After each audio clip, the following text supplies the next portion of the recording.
Hindi pwede lang. Oh, pero grabe to, ma'am. Walang halaga na nakakakilabot. So, ma'am, pwede lang ako mag-request. Ano po yan? Pwede ba papirmahan nyo lang yung toy? Ah, alam nyo, ma'am, ito napakabira. Ito't dalawa. Ito po ay ito po ay marami. Para lang po explain. Ito po marami. Para po sa mga kababayan natin sa Opo. Bicol, Pickerman. Ayun! Ayun! Yay! Ito po, ma'am. Gawa po to ng fan nyo, ma'am, eh. Ito, yung binenta po niyan, solid na Noran. Alam nyo, ma'am, meron pa pala dito, ma'am, kaibigan nyo daw po siya, umiyak din ang umiyak.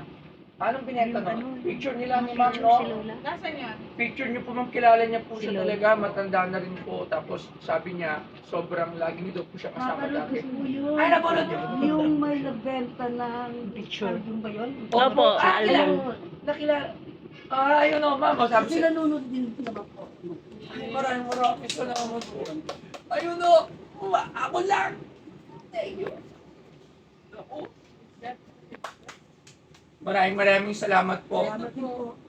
Maraming salamat po, ma'am. Thank you. Sige, ma'am, hindi ko na, dahil, ma'am, ulit, ma'am, please, a pleasure, ma'am, tsaka honor na nadalaw niyo, ma'am, itong shop namin. Kumbaga, nandito na lahat, wala na. Okay. Maraming salamat po. Thank you po, ma'am. Salamat po. Thank you po, ma'am. Thank you po. Salamat po. Oo, syempre, ma'am, kasi wala namang ibang superstar. Huwag niyo na po The yun. one and only. Diba? Ayan, all-star. Ma'am Nora Honor. Pare-pareho lang tayo. Yes, ma'am. Wala nang noro. Superstar, wala pong artista. Sa pag-usap ko na. Ordinaryo tao lang.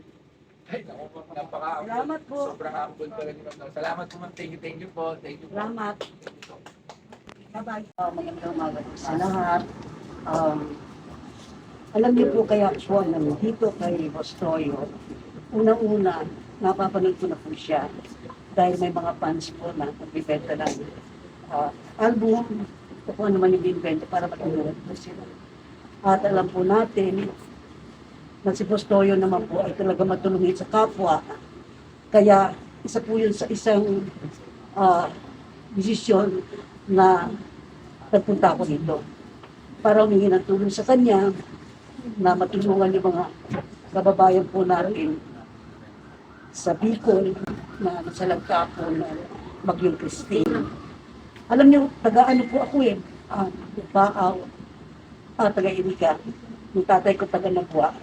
Lahat po yun ay yung tulay po sa Nabua at saka sa Baaw. Sila po yun.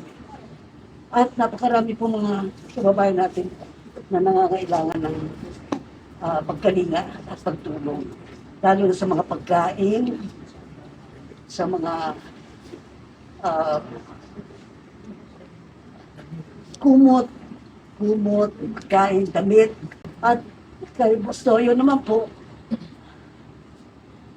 ay malaki pa sa salamat po dahil natulungan po tayo at nakapagbigay po siya ng 250,000 po para sa mga kababayan natin sa Bicol. Kaya, sir, Ay, ate guy. Ma'am, napakasaya ko po. Napakasaya ko po, ma'am. Pwede ba? Kasi, ako love dito ka. Hindi ka dito mga. Sobrang honored kami at sobrang hindi namin in-expect na makakarating po kayo sa tindahan po namin. Sobrang nung tinayo ko pa lang to, sabi ko, kailangan si ate guy mapunta. Dami ilang beses ko po ako nag-reach out.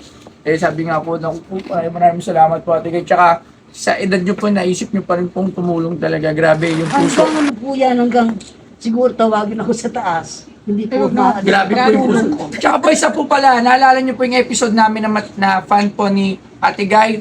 Tinutulungan po pala din pala talaga Ate Guy yung talaga po talaga. Yung mga Noranians, solid na solid po. Basta po ako nanonood sa inyong show dito. Maraming salamat po. Maraming Saludo salamat po po. ako sa tulong na ginagawa niyo. Thank you po. Salamat Salamat po. po. Thank you po. Let's picture na lang tayo dito. Pa-picture na lang po kami. Huli siya na kayo. Okay lang po. Nakahirapan na lang. One, two, three. Salamat po. One, two, three. Okay po. Salamat po. Maraming salamat po. Thank you po. Sana mauli ako dito.